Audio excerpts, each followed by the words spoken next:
So my name is Pushpa Iyer, and I am a faculty at the Middlebury Institute of International Studies in Monterey, and I'm also the director of the Center for Conflict Studies at the Institute. So I was very excited to come here to this conference because I think there's one thing we can all start off and say we all agree on this thing, and that is we live in a world that's totally crazy at the moment. Okay, so I was just saying that we live in a crazy world, and that's something we can all agree on, and that's the starting point for today, for me. And I'm very excited about this conference for a variety of reasons. So I come from India, and I grew up with very much a part of the caste system, although I do hold a lot of privileges coming from an upper caste in the system. But I always have thought that the way we approach the caste system is we need to dismantle it. The caste system needs to go, and that's the end goal. And I kind of think about it in the same way when I think about the racism here in this country and racist structures, and I think we need to get rid of the system and positive peace will follow. But here's what I'm trying to understand in my move from being an activist and coming from a very emotional point to being a conflict resolution professional, is let's now start looking at positive peace as the end goal, and then look at what are the elements of positive peace and the connections between them, and that will lead to the dismantling or to changing of these very discriminatory structures.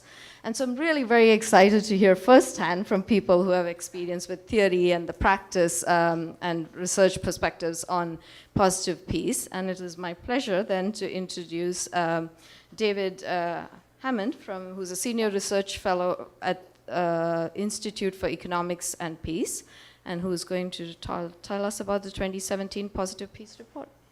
Well, first of all, can I just reiterate, thanks everyone for turning up. It's an absolute pleasure to be here and really excited for the day. My name's David Hammond. I'm a senior research fellow at the Institute for Economics and Peace. I've been there for 5 years. And today I'm just going to go through the next iteration of the Positive Peace Report, some of the key findings that have already been touched upon, but I'll go into a bit more detail. The Institute for Economics and Peace is an independent not-for-profit think tank dedicated to building a greater understanding of the key drivers and measures of peace. I think just to reiterate what Steve was saying and put it into my own sort of words, is we're very much a data-driven organization. We're trying to derive things empirically as much as you can, and we're really trying to understand how the peace systems interact, and we're trying to find evidence to back up some of our claims. And as Michelle's already mentioned, and Steve, we've gone through a period of expansion. We now have many offices across the globe. Sydney is our headquarters, New York, The Hague, Mexico City, and we have representatives in Brussels and Harare. So measuring peace. So I think the first sort of set of slides is really framing the rest of the day. And so we're really getting on the same page and trying to use the same language. So for when IEP talks about measuring peace, we talk about two separate entities, well, separate but related entities. Negative peace, which is the absence of direct violence and the absence of fear of violence, is one of the aspects of peace that we discuss. And the other aspect, which will be mentioned a lot today, is positive peace. And that's the attitudes, institutions, and structures which create and sustain peaceful societies. Now, IEP in 2008 first released its measure of negative peace. So its measure of negative peace is the Global Peace Index. It ranks 163 countries on 23 indicators that are related to direct violence or fear of violence. What we're going to be talking about mostly today is the Positive Peace Index, which is a complementary measure, but combined with the Positive Peace Index allows you to really delve into how these peace systems are working. So the way that we have done that is, as I said, in 2008 we released the Global Peace Index, 163 countries measured on 23 indicators. Once we had that, we can then start running a lot of statistical analysis to find what are the key correlates, what are the key factors that are related to the most peaceful societies in the world. We've run that over a database of over 5,000 variables, and we've come up with a set of 24 variables that compose the Positive Peace Index. And those 24 variables can be categorized into what we call the pillars of peace. So the pillars of peace, there are 8 pillars. They are a well-functioning government, the equitable distribution of resources, free flow of information, good relations with neighbours, high levels of human capital, acceptance of the rights of others, low levels of corruption, and sound business environment. And as Steve has mentioned, these are very much interrelated. So what we're looking at now, after we've derived the positive peace index and done all the sort of grunt work to get to this point, what we're really diving into now is how are these interrelated? How do you, get improvements in positive peace through this sort of framework? What we know is the most peaceful societies in the world are strong in all of these pillars. But the least peaceful and the sort of mid-range peace countries have different characteristics of these pillars. They have different strengths and weaknesses, and which has implications on what types of policies you want to implement in different regions. So what we're using the framework to do is to classify different countries to really understand what policies may work and what policies may not be appropriate for certain regions. But what we do know is the most peaceful societies are strong in all 8 of these pillars. And if you're strong in positive peace, as Steve has already mentioned, you tend to have other sort of social goods. You have higher GDP growth, you have lower inflation, you have a more stable economy, you're more ecologically sound, you're more resilient to environmental shocks, and you tend to be more resilient to, you don't have political or mass violent type shocks. So just to run through some numbers on that to back up those claims. If you have a look at the top 50 countries that have improved in positive peace in the past 10 years and compare it to the countries that have deteriorated in positive peace, there is an over 2% difference in GDP growth rate, which is quite stark in economic terms. If you have a look at changes in peace or changes in negative peace when compared to positive peace, if you're very strong in positive peace, you are far more stable. You don't have big changes in the levels of violence within your society.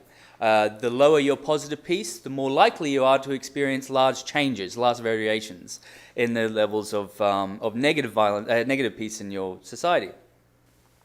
Positive peace, strong countries also tend to recover and they tend to have suffer less and recover quicker from natural disasters. So what these 2 graphs are saying is that the prevalence of natural disasters, if you have a look at different levels of positive peace, is relatively equivalent. So regardless of your levels of positive peace, you're generally exposed to the same levels of natural disasters.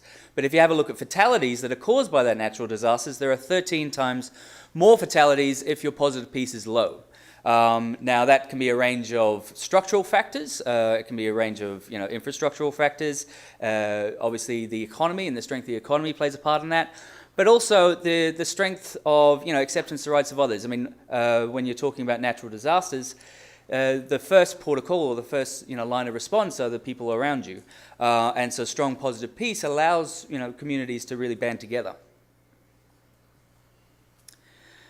If you have a look at more endogenous shocks, so the shocks that were categorized by Alberto as man-made risks, if you have a look at very high positive peace countries, they tend to have endogenous shocks that are more related to their infrastructure and more related to their economy. Now, while those themselves, are certainly not desirable in any way, the lower the levels of positive peace, the more you fall into more political, more violent type shocks. So when things start going bad, they tend to start affecting your levels of negative peace, which obviously has a flow-on effect and is not desirable in any sort of way. As been mentioned before, another aspect of the way we describe positive peace is that societies with higher levels of positive peace have alternate ways or more options for non-violent conflict resolution. So what this graph is showing is that if you have a look at all the civil uprisings since 2005 across all the countries within the positive peace index, if you have high positive peace, you tend to have less violent uprisings. Well, you had less resistance campaigns and uprisings in the first place, and the ones that do occur, they are far more prevalently non-violent. And also, as this graph doesn't show this, those non-violent ones tend to achieve their aims as well in high positive peace countries. So there is a genuine way of addressing grievances within high positive peace countries. As you decrease in positive peace, then first of all, the number of resistance campaigns increases, and also the proportion of those campaigns that are violent increases. So you can see the sort of impact on negative peace in that case. So that's really tackling how positive peace is related to negative peace, but it also tackles the broader picture of resilience and a lot of the positive benefits for that positive peace brings to a society. So what we want to do is really understand more fully, how do we build positive peace? How do we reduce negative peace and build positive peace at the same time? Again, building an evidence base for the large data set that IOP has collated. We can have a look at what countries have transitioned from low peace to high peace, low peace to mid peace, or mid peace to high peace. And we can see that there are a number of factors that are really seem to be important in those countries that have made that transition. In terms of positive peace, acceptance of the rights of others, if you're down the lower end of the GPI, which means you're less peaceful, countries with higher acceptance of the rights of others, higher youth development, and better relations with neighbours, tend to be the countries that can improve, that can better their situation and improve in positive peace and in negative peace, compared to those countries that stay in the conflict cycle. Freedom of free flow of information and sound business environment becomes more important the more peaceful you become. So once you get out of the conflict trap, then you can start building positive peace through free flow of information, sound business environment, and all the sort of other things that allow you to avoid falling back into the conflict cycle.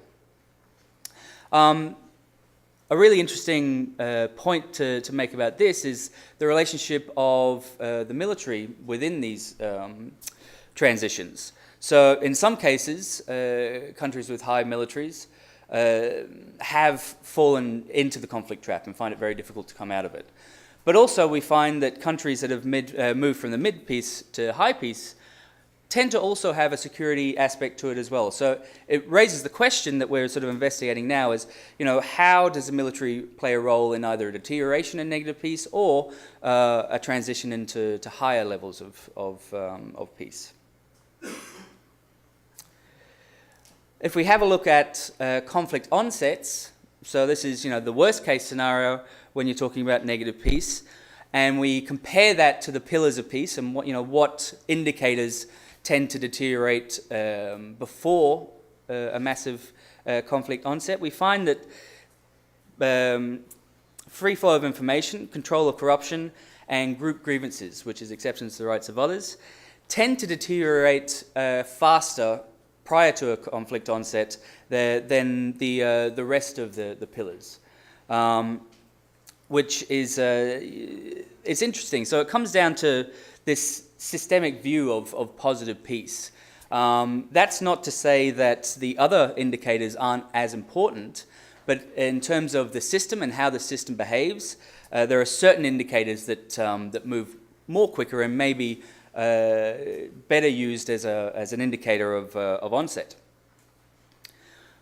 So that's going down to the deterioration side, but what if you want to improve negative peace? You want to improve peace within your society. Is it the case that you can just improve any of the pillars and everything will get better? Well, we've been thinking about that problem really deeply, and the systemic nature of these things and the uniqueness of any one particular country or region really requires some careful planning about how you would improve in positive peace. So what we're trying to understand is what pillars should you improve at different levels of peace. And what this slide is saying is that There are some evidence to say that if you just improve, say, sound business environment in Central America and Caribbean, and do not improve the rest of the positive peace pillars, you may actually cause some grievances. And we see that in Mexico with drug wars, which is largely an economic sort of conflict. So we're really trying to understand this systemic way and not being just prescriptive and blanket with our recommendations. So just a couple of final slides about the Positive Peace Index 2017. What's been happening in the past 10 years of positive peace? Good news, positive peace on average has been improving since 2005. But we do see that since 2013 there's been a bit of a plateau and, in some cases, a deterioration. And what is that deterioration from? In the past few years, acceptance of the rights of others, as sound business environment, free flow of information, have all deteriorated, they've all flipped. So we can see that in current affairs, it kind of makes sense. But what's interesting about the Positive Peace Index is you can actually track this.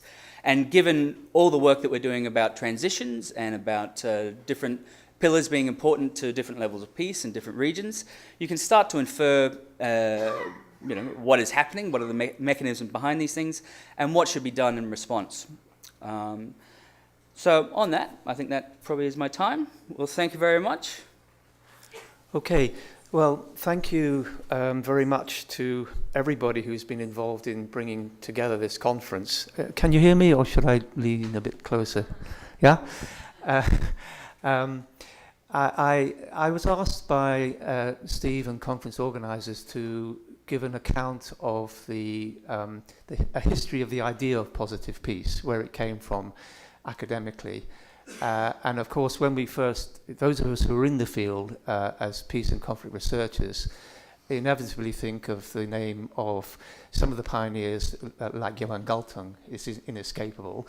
So the normal acknowledgement is the concept of positive peace as popularized within the academic literature and academic discourse came from Johan, who is ubiquitous in the field, foundational.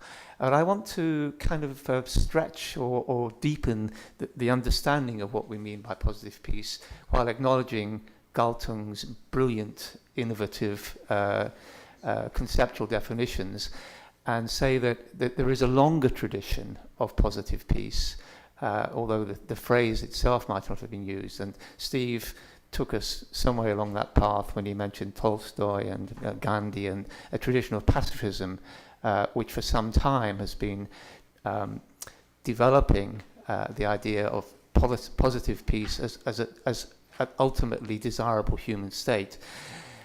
So I want to kind of develop that idea about the longevity of the concept, or the longevity of the meaning of positive peace, because I think if we have a longer view, a deeper view, it allows us to understand where the concept came from, where we are now with it. And although I'm talking about history, I want to really conclude with some points about why this idea is significant to take the field of peace and conflict studies into a new, effective, both conceptual, theoretical development and a practical move forward. In other words, and I think as Steve makes this point often, it enables us to operationalize concepts which have often been purely theoretical. And that certainly as an academic, as I've been involved in the field, I've been sometimes frustrated about the lack of a methodology by which we can convert some of these concepts into impact and practice. So I want to give a little bit of a background. I suppose my view is that as an academic, we should be celebrating achievement. And I think that the innovation that positive peace through GPI and the Peace Index, as Dave has just given us some definition of, that the stage it's at now, it is at the forefront of a field of academic science, that I've been involved with, just, again, in terms of where this idea came from. My personal story is that I started at the University of Bradford in 1974, University of Bradford in the north of England. Not many people had heard of the university till it decided to risk its move into hosting one of the first ever peace study centres, certainly in the UK, and one of the first in the world. So that I think Steve said that, you know, when you use the word peace in Capitol Hill, you say, well, don't go there. You talk about security or stabilization, but peace was not an attractive label for the kind of studies that we were getting involved in. We had the same pressures at Bradford. It was not taken seriously. And it took us about 10 years to validate the legitimacy of the idea that you could study peace in a systematic, rigorous and academic fashion. And one of my celebratory observations is that having been, I suppose in many ways, treated with cynicism because we were in a technological university, and it was seen that it was not a serious area of study. You couldn't study it coherently, and you couldn't study it rigorously. It was too fragmented. There wasn't a kind of coherent academic base to it. I think looking back now, there is, not only is there a coherent academic base, but is presenting a kind of challenging paradigm against the conventions of international security studies and international relations, which was failing to capture the complexity of the chaotic world that we now live in. So I think that what we managed to do, not just Bradford, but what was a pioneering centre in a small number of places in Scandinavia, the UK, North America, is now a global academic science. And so I think it's worth acknowledging and recognizing that while trying to get some kind of steer on how the field needs to move on. So I think what the field has done, one of my, I mentioned Galtung as being foundational, but at the time when I was converting out of a history degree, coming into peace science, and I learned from Galtung, but I also learned from people like Adam Curl, who was my mentor and professor, who talked about peace being a connection between inner and outer dimensions. So you looked at structures and institutions, but you also looked at internal values. What are the values that drive peace, and how do you get transformation within the person, not just within the structure? Kenneth Bolding brought in systems theory. Elise Bolding, who is Kenneth's partner, who set up the first International Peace Research Association, the first global network of peace researchers, she talked a lot about the importance of, she called it the 200-year presence. The 200-year present, taking the long view, so that we've got to take a long historical perspective to understand that these transformations are complex and systemic, and they don't happen quickly. And taking that long view, I shall just conclude with what I hope it will stand up as a kind of stages theory. I've got time for this, push on, I'm running out. Playing around with this idea that we have three evolutionary stages. The first, I'm pushing right back to 1795 and Immanuel Kant's Perpetual Peace, that essay. Immanuel Kant's Perpetual Peace, a kind of early cosmopolitan vision, began to be realized in the structures of liberal peace and the United Nations, Charter of the United Nations, founded in 1945, San Francisco, brings us here. A second stage of evolution, not over such a long time frame, was you then got the institutionalization of peace research. So you've got the professional network of peace and conflict researchers who I think nailed the understanding of conflict dynamics. They produced conflict data sets, Uppsala. GPI was a kind of development of this. So that we do understand conflict dynamics. We understand why they happen. We can classify and categorize them. And I think, Alberto, your reference to Steven Pinker's work, because using all that data, he said, we are beginning to win the challenge, what he called it, the pacification of violence, which is we are getting on top of negative peace. The third stage, for me, is the current one from about, well, I'm going to date it from 2007 and 10 or 11 years of GPI, because when I came into this field, I was looking for how do we get beyond the negative piece, beyond a kind of set of concepts which are over-theorized.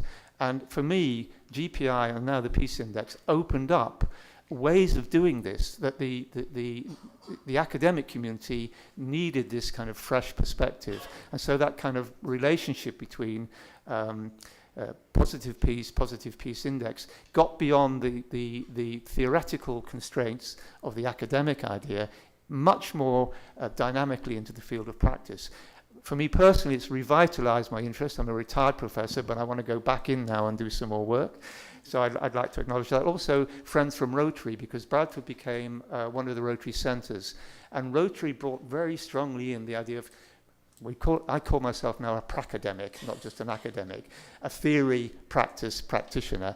And I wanted to celebrate that as the way in which the field has grown from nothing into a place now where Stanford University, one of the most prestigious universities in the world, is hosting someone for the University of Bradford, tiny university in the north of England. So there's a lot of global achievement in that kind of common enterprise.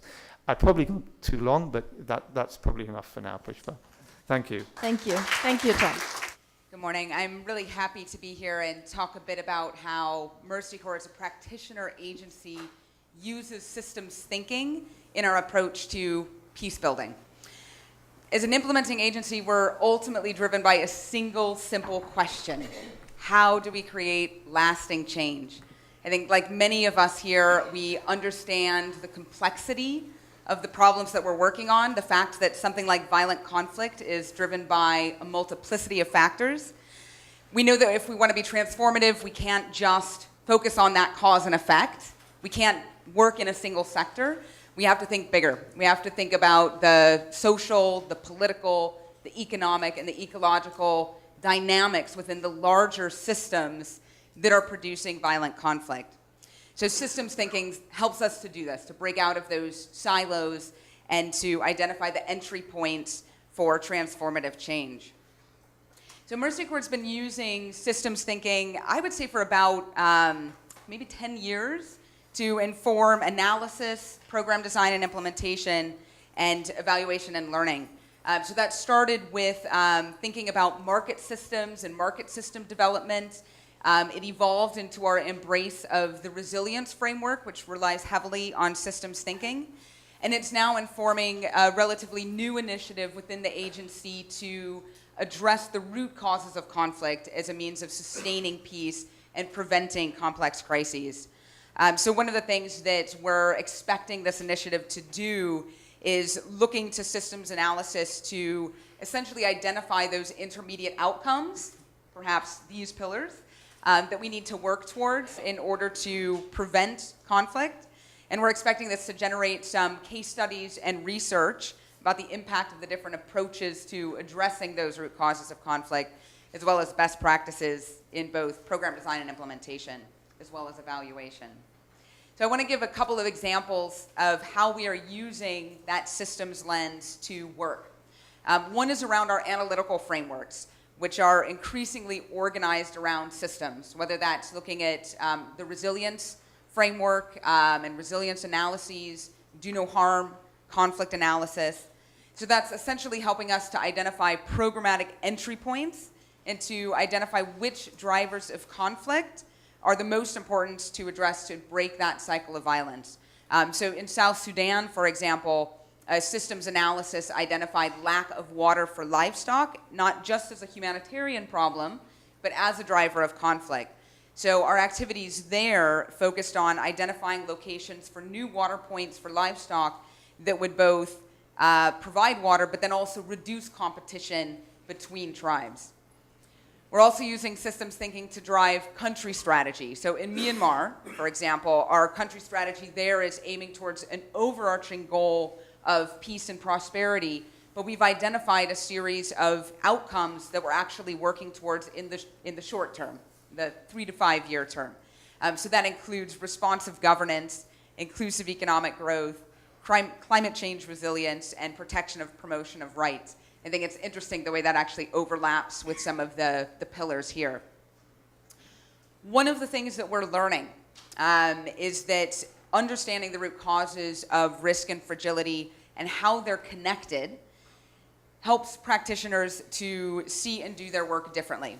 So in addition to those examples that I just gave of how systems thinking is informing analysis, design, and strategy, we're actually finding that systems analysis, the process of systems analysis, is helping our teams to work together better and to do their work differently. So for example, we're finding that our field teams are actually less siloed and more connected. They're able to work across their sectors and communicate about how to work together to address underlying drivers of conflict. There's also more adaptive, so they're able to look at those systems and see how changes in those systems would lead to incremental changes in program design and implementation. So one of the questions I was asked to reflect on is, how is this positive peace framework useful? Is it useful? Does it make sense with what we see on the ground? And it does. I do actually find this framework to be incredibly useful. Alongside some of the other recent peace and stability frameworks that have been put together. So the DFID 2016 Stability Framework, for example, or the OECD States of Fragility Framework. I find that these frameworks align closely with each other as well as with what Mercy Corps sees in the field. So for example, we've consistently found that youth civic engagement is an important component of reducing participation in violence. And so again, I find that interesting, the way that a totally different methodology of quantitative analysis of a range of variables has produced some similar conclusions. So I find the framework to be useful on two specific fronts. One of those is that it does provide evidence-based guidance about what programming to prioritize. And it's, I think, especially interesting and maybe a bit new that in this latest report, you're actually able to specify which pillars we ought to be working towards in different contexts. The second way that this framework's useful is that it provides guidance about what to measure. That is the intermediate outcomes that we should be working towards in the short term. I was also asked to think about how can we translate the systems approach into practice. And so I do want to say absolutely yes, but then pose three questions and close with this. Three questions that I think the difficulty of translating systems to practice requires us to ask ourselves, and the things that frankly keep me up as well. So I think the question really is, how do we operationalize that translation of systems thinking to the practitioner world?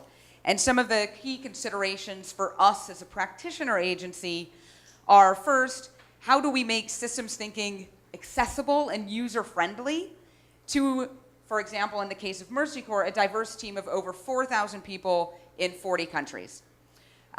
We understand that, as it's outlined in the latest report, positive peace is a cross-cutting factor for progress. But I think the challenge is that risks conflating peace and development. And so it poses for us a challenge of how we distinguish building towards peace towards ordinary development. The second question that this raises for me is actually, how do we measure our impact? We recognize that the downstream impacts of peace for us often fall outside the lifespan of our programs. And then in addition to that, how do we actually link the program level changes to the system level changes that are captured and outlined in the positive peace framework? And then finally, the final question that I'm asking myself is, how do we actually then resource the programs that will lay the foundations for sustainable peace, for positive peace? That is, how do we make the case to donors as well as to policymakers that promoting peace and stability requires investments in programs that address the upstream factors and the upstream vulnerabilities that create the risk of violence, and that the programs designed to promote peace might not look like peace-building programs. They might look much more like development interventions with significant tweaks in targeting or in approach to ensure that they're actually promoting those factors. So I'll stop there and look forward to hearing your thoughts and answers to those questions as the day proceeds. Thank you, Jenny. With the policy perspective on this, I want to pull a quote from Richard Feynman when he talked about there's plenty of room at the bottom, and to really emphasize the quantitative analysis of the report, there's plenty of room to go deeper quantitatively here. Just to drill into that a little bit, policy is fundamentally about shaping human behavior. And good policy then requires a deep understanding of human behavior. And what that gives us an opportunity to do is develop methodologies around behavior, which happens to be the particular focus of our lab here at Stanford. So we look in a complementary way at positive and negative peace. We look at active and passive peace, and particularly peace defined in terms of how people behave to each other. And then the corollary to negative peace would be when people don't behave violently, but they're not behaving good. That's just sort of leaves you with this vacuum in the middle that is a kind of dangerous vacuum. And then, of course, you also get the other corollary that with violence, there's passive and active violence as well. And we're at a fortunate period in human history in that more and more of these human social behaviors can be measured passively in the background, with the instrumentation that we've been putting in place for 2 decades now, that you're carrying around in your pocket, that are built into all of our devices, et cetera. And that gives us the opportunity for the first time in history to have a really high resolution look at how individual behaviors inform small group behaviors, which then inform large group behaviors, which then lead to these kinds of situations that we're all trying to address, both from a theory, practice, policy perspective. So systems level thinking particularly requires that measurement ability. We now have it. Most people aren't aware that we have it. That ability to do measurement requires instrumentation. Instrumentation is something that has been put into place, but it's been put into place by people that we typically haven't been thinking of as natural allies in this field. I'll give some examples of that later. The systematic measurement goes directly to Tom's point about the need for strong methodologies and common methodologies across all of these instruments, because what we have is a diversity of privately developed instruments that allow us to measure these behaviors, and they're not measuring it in the systematic, structured way. And so one of the foci of our lab has been to develop a peace data standard to pull high resolution behavioral peace data from across all of the sensors that we can now access, and be able to aggregate and integrate that kind of data and make sense of it for both researchers and practitioners as they design interventions, to be able to quickly see, is their intervention working or not? And then also for policymakers to be able to, for example, run multiple hypotheses about policies in parallel, and then quickly see which ones do work, how well, under what circumstances, with what cost, at what speed, and also with what unintended consequences, because from a systems level perspective, we're dealing with complex adaptive systems. There are always unintended consequences, always, always, always. If you don't see them, it just means you missed them. It doesn't mean they're not there. So I'll give a quick couple of examples of this, hopefully to inspire people's thinking, and then just wrap up with that. How many of you took some sort of a ride-sharing service to get here today? How many of you thought of that ride-sharing service as a peace technology? How many of you noticed, okay, we've influenced a few people here. How many of you noticed that your driver was different from you in some way or other? So one of our colleagues here at Stanford, Professor Paolo Parigi, is the Chief Trust Officer at Uber. We've been working with him to help Uber measure systematic, episode by episode, driver group identities and passenger group identities, so that every time you hop into an Uber, they have an episode of data that says, this Canadian male was just driven by this Somali female, this atheist was just driven by this Muslim, et cetera, and we have an episode of engagement that lasted 9 minutes, and created $17 of new value, new economic value that couldn't have been created except for a technology that augmented the ability of these two people and all their associated groups to not only trust each other, but engage with each other and engage in a mutually beneficial value-creating behavior. There are tons and tons of examples of these kinds of things now. The paper that Rosanna and I have just submitted on the new peace data standard, by the way, version 0.1 beta, and we would invite all of you to engage not only with the standards body that we're trying to build around this to create an ISO standard here, but also in future iterations of the standard. It has to get better. We just put it out as a seed to inspire people. Other examples, how many of you are staying in town at Airbnb or something like that? Okay, also a peace tech, also generating peace data. Night by night, they can look at exactly how many episodes they have. They know a lot of their host group identities, and because you probably signed up with Facebook or LinkedIn, they know a lot of your group identities as well. And when you stay in your host's home, you're creating an episode of active, positive peace behavior between you and all your group identities and your host and all their group identities. We can now measure that passively in the background. That gives us the ability, when we correlate that with face-to-face, in-person other episodes, to weight those kinds of episodes of engagement. I'll wrap this up with the last example to show you where these kinds of things can go. In our paper for the version 0.1 beta, I can't emphasize that enough. Please help us come up with version 0.2 beta and eventually get to 1.0. We pulled data from an Australian bank who just happened to have almost perfect 50% men and women employees in their bank. This is really significant because here in Silicon Valley, one of our particular conflict issues is how horribly we treat women in tech.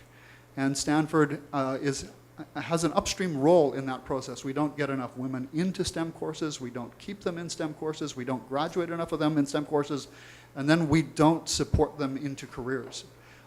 So as we try and address those issues here, we need good metrics. That means we need good instrumentation.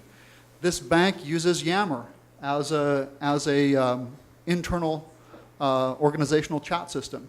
That allows us to measure with great precision, working with our colleagues at Swoop Analytics, not only, for example, how many episodes of communication there are between men and women, women and men, women and women.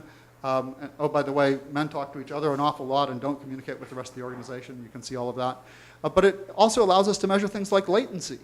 And so then you see, really interesting, you get new insights like, okay, some of the structural problem isn't because of anything that anybody is doing intentionally. I would be willing to bet that no man is sitting in that organization going, I'm going to come into work today and discriminate against women. But what's actually happening is when a man sends you a message on Yammer, if you're a man, you respond really quickly. If you're a woman and you send a message to another woman, that woman will also respond quickly. If a man sends a message to a woman, she'll respond really quickly. If a woman sends a message to a man, he'll respond tomorrow.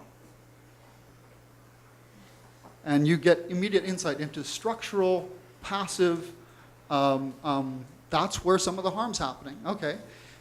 The advantage of a systems approach for these kinds of policies is we don't have to blame anybody. These are, in some sense, there's no bad actors here, it's bad behavior. And once we can all see the behavior and see, okay, here, we can start to address this and see what kind of difference this makes. We have a chance to do precision peace at a way that we've never been able to do before, and we can do that not only between cultures, between nation states, between societies, we can do it in all the little tiny social fault lines that ripple up to those larger conflicts inside of organizations as well. Thank you very much. Thank you, Mark.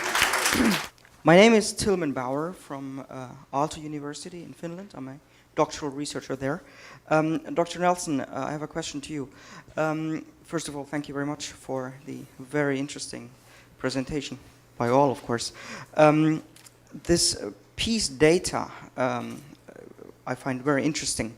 I had yesterday a very interesting discussion with Professor Brown, who is here in the audience, about the quality of the interactions that we have, for instance, on Facebook. And when you say that Uber and Airbnb produce peace data, Facebook does so, of course, as well. So my question to you is, what do you think, how would you assess or evaluate the quality of that peace data? Thank you. You're welcome. Excellent question. Welcome from Finland, by the way, and warm greetings to our colleagues in Aalto. And thank you for the honorary doctorate. I'm one of the few people at Stanford that is what we call an academic nudist. I have no degrees.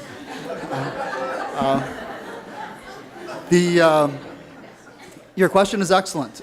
So first and foremost, some of this we can't measure yet. When we have enough of a data size and a large enough, not only sample, but longitudinal enough data set, we will be able to say, first of all, is the Uber ride with your Iraqi driver in San Francisco, in what way is it equal or different to the Uber ride with your Iraqi driver in Mosul? Other than the fact that your $9 will go a lot further in Mosul, probably. Right now we can't say that, but this gives us a methodology, a way to begin to be able to get to those kinds of questions. And then you see as well, we bucket episodes of engagement in broad sort of category buckets. And for us, Facebook is in a communication bucket. It's not typically leading to an episode of mutually beneficial economic engagement where the benefit exceeds the cost for both parties. That gets us up to sustainable peace in a way that Facebook doesn't as a pure communication technology. There are all sorts of things happening on Facebook. In the aggregate, you could look at things like a like or a view. We can get down to that level of precision very easily now. Those tend to be more comparable with each other, whereas when somebody shares your comment, that's much harder to compare with another share. And then when somebody posts a 3-paragraph response to your comment on Facebook, and somebody else posts a 1-sentence response to your comment on Facebook, those two responses become very difficult to compare, obviously. When we get, again, and when we talk large data here, we're talking several billion episodes of engagement per hour on some of these platforms. What we're able to measure is sort of large trends very quickly about the group relationship between this group and that group. Is it going up or is it going down? How does that correlate to external events in the news and these kinds of things? We're not yet at the level of precision you'd like to get to. I'd love to get there too. Yeah. That's why we need help on this. Ed Epstein, Professor Emeritus, UC Berkeley, and visiting scholar here at Stanford. It's a rather odd combination. Question is the predictive value of PPI. In a sense, we've had a videotape starting in 2007 of data up to the current, and the last, in a sense, of where we are in terms of analysis of different countries here, 2017. My question is there any predictive thrust in terms of what is going to happen in various countries? And somebody mentioned Myanmar. And we view the change in government, some of the developments with great enthusiasm that we've been looking for this for a long time. But at the moment, it looks as though we have a failing situation in terms of democratization. Could we have anticipated this at all by looking at 10 years worth of data? So the bottom line is the predictive dimension of PPI.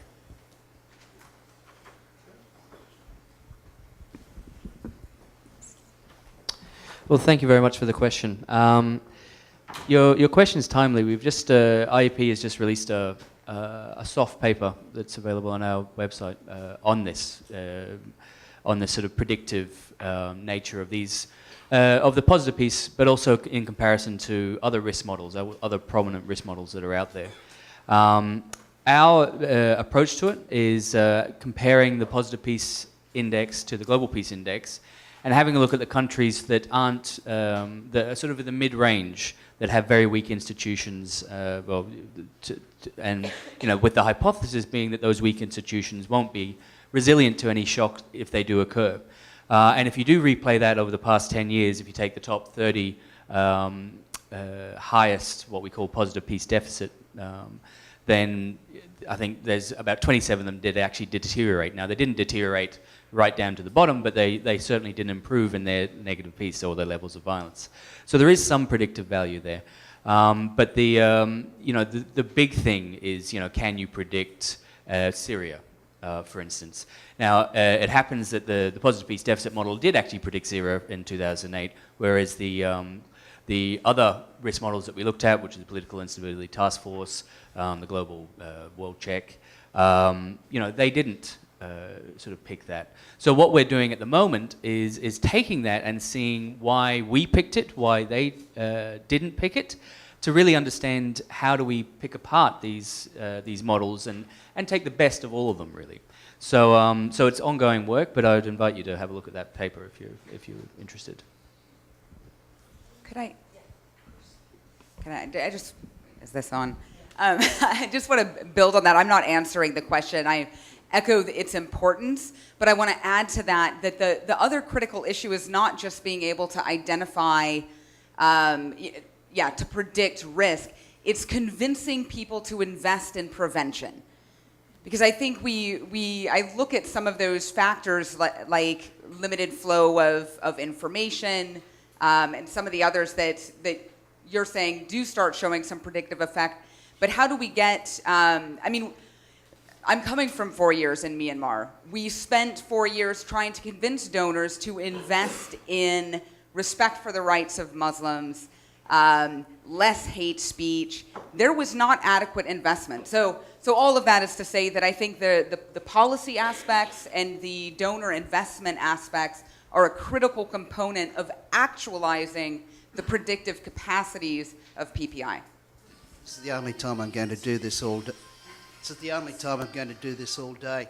But what we've got with this risk model we've got, we look for a 7-year period forward. And you need a 7-year period really to put in any interventions which are going to be successful. So we can get a 53 to 58% accuracy rate out of 2 different models we've got, like the positive peace deficit model or the light country model. Combined with that, we've got another piece of research which looks at the cost effectiveness of peace building. So if peace building's this is just on average, if it's successful, you get a 16 to 1 return on the dollar invested. So if you assume you can take a basket of 10 countries, which is sort of what you can do with this model, get roughly a 50% accuracy rate, you assume that 50% of your interventions are successful, that still gives you a 4 to 1 return on investment. And that's the way we're taking the research to try and show that if these interventions actually do return value on investment and that you've got the right timeline, which is 7 years, so you can actually really do something effective. But systemic change often requires a change in worldview. So I am really curious if there have been solutions presented and looked at in terms of the research that's being done regarding governance structures that are related to shared governance and an integration of that which is seen and that which is unseen. For instance, in certain indigenous tribes, there are methodologies that are used that are in the unseen realms. And experimentation is being done by people like Lynn McTaggart in England around intentional healing practices, global healing practices that actually worked with Syria, finding the pre-data and post-data of peace measured by less conflict in various regions. I'm wondering if you are tracking that and if any research is being done in those contexts. Thank you. Sorry, could you just what exactly are you interested in sort of tracking? Is it sort of social norms or? The solutions that might be presented that involve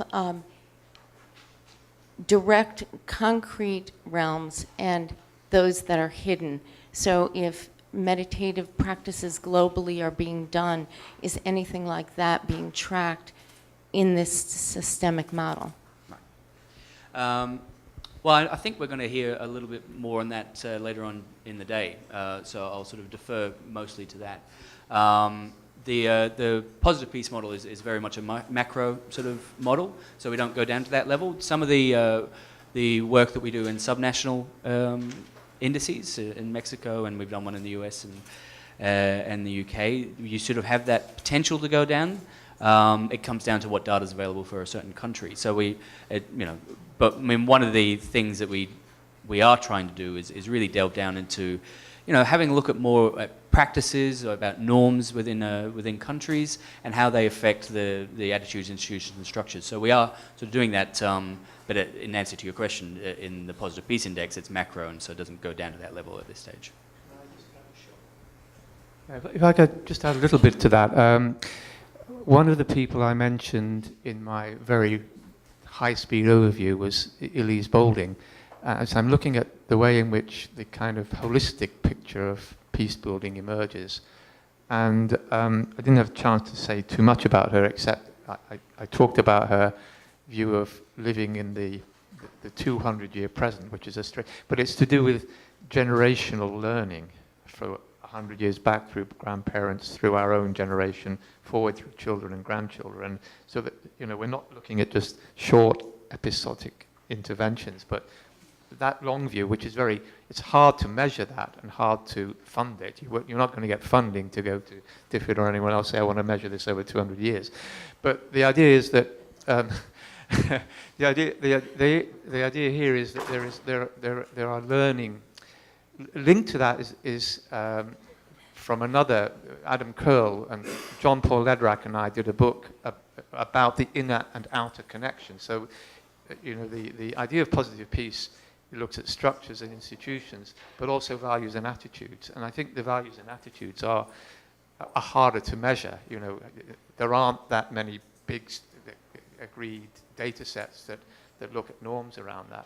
But to find, one of the things I wanted to say in my presentation was, to what extent can the index be opened up to less tangible transformational, attitudinal changes, which may come from other cultures.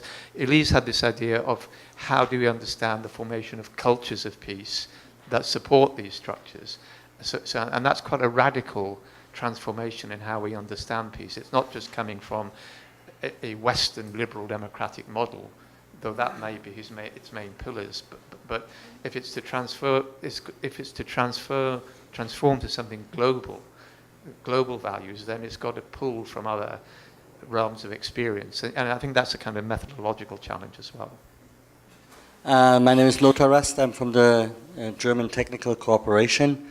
And I wanted to mention two things. One is, I think the 8 pillars are very useful, and also the indicators to highlight areas. And I have a question actually to Jenny. I found it limited, in a sense, for practical programming.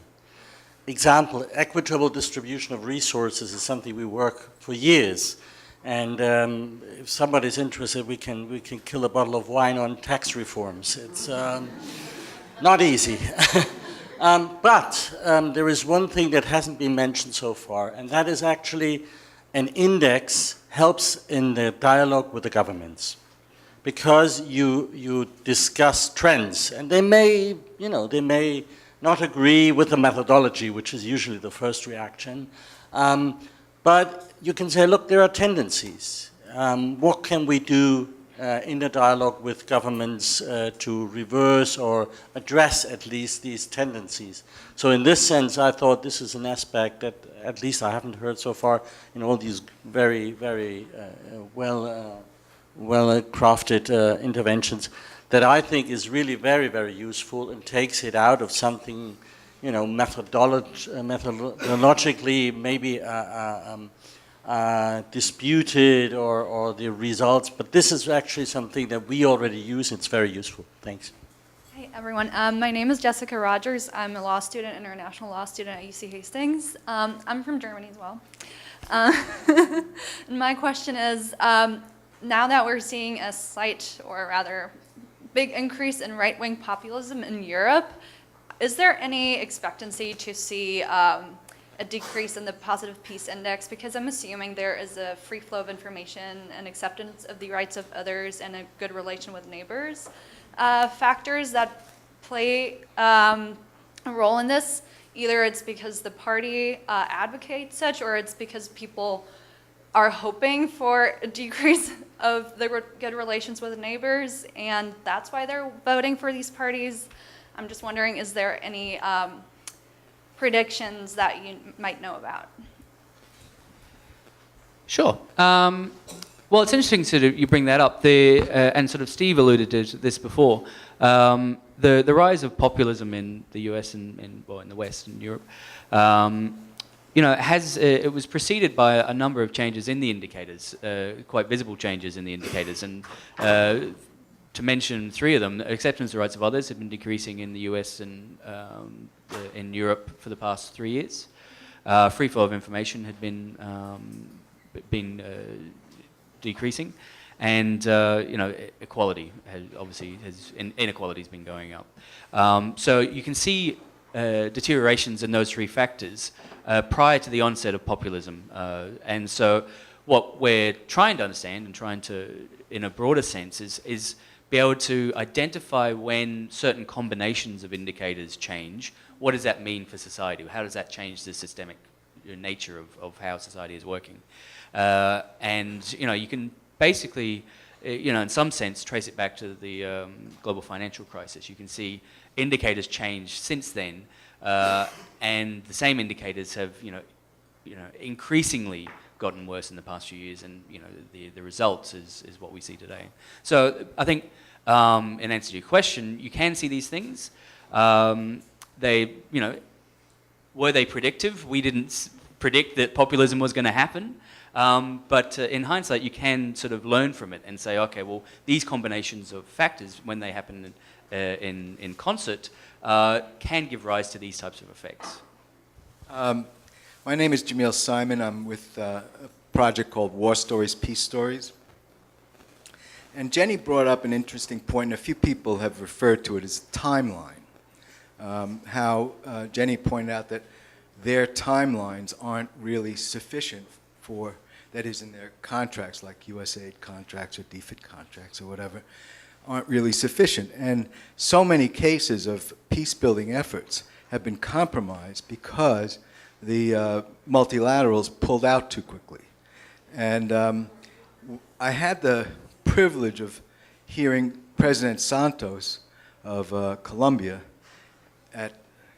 speak at Harvard, and then a week or two later heard the Minister of Finance from Colombia also talk at the Alliance for Peace Building.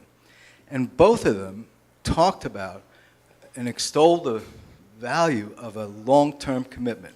They're making a 15-year commitment and it's in the budget for 15 years, to commit to rural development, to commit to conflict resolution education, and a whole slew of other factors that, in a sense, are reminiscent of many of these factors. So the timeline, I think, is really an important thing, and I was just wondering if you had any comments about it. Yeah, I guess just to make a comment in response to your comment and then the comment that you made. I mean, I think one, many implementing agencies are very mindful of the fact that on the one hand, we're constrained by grant cycles. That's a little bit the structure of the development and humanitarian system, and we have to work within it from a financial perspective in order to get the funds to be able to implement programming. But I think what we all want to move toward is a situation of much greater coherence and coordination. The ideal is that we as an INGO are able to actually manage a portfolio with a longer term perspective, and then there's people within the agency that just need to keep the money flowing. But ideally, you're actually boosting it up to a much greater level of coherence and coordination at the country level. Because of course, as an INGO, we, our identity, our credibility, our legitimacy limits us to working on a particular set of issues, and you actually need other actors to work on those other factors. And I think, to me, that's the programmatic implication of a systems approach, is that you do need to have a number of actors working in concert over a long period of time toward these outcomes. You cannot expect any one actor to build this alone. Right, I think with that we'll close this panel. I'm sorry about time not having, but I think we had a great panel, great set of ideas that we can discuss for the rest of the day. So I welcome you all to talk to the panelists later on during the break. Thank you.